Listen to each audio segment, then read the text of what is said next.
In this video, I'm going to show you how we can use a few more of the F6 grading functions in Madaris. So I'm going to start off with this rectangle here. What I'm going to do is I'm just going to grade this, and I'll do -10 mil in the X and +10 mil in the Y.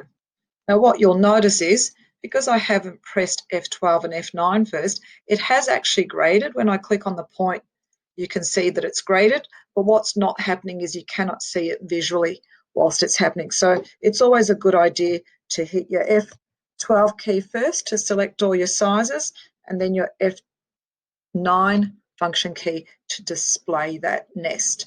Okay, now what I'm going to do here, will hopefully not confuse you, but I'm going to equate that value to all of these corners. Just a correct one.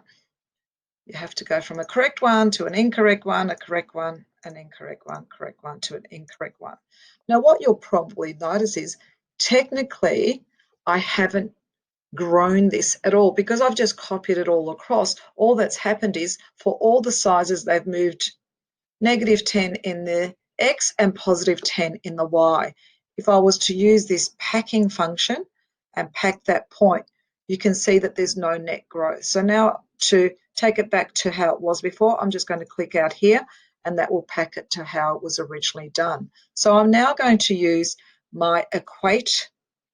I've used the equate function. What I want to do now is, if you imagine this is my y-axis, I want to flip the grade over the y-axis. So I'm going to use this function called ysim, and I'm going to click that across, and now it's flipping it over the y-axis. Over here on this bottom one, I can go xsim, and that's going to flip it there. What I need to do in this bottom right-hand corner is to actually do an xsim as well as a ysim. So now what you can see is that I have actually grown my grade or reduced it to the size 8 using a few other functions. So if I was to apply that to a pattern piece, what I'm going to do is I'm going to multi-select, so right-click, hold and drag, and cancel the grade here. So I've already graded this, but I want to show you how I could do this.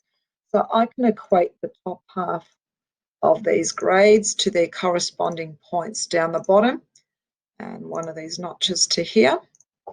And what you can see is that the size 8, which is the smaller size, is actually going to the outside. So I now need to flip it over the horizontal axis. So I need to flip it over the x-axis, and I'm going to go xsim. And you can see how very quickly I've graded half my sleeve, but then I've been able to equate it across and flip it over. Thank you for watching.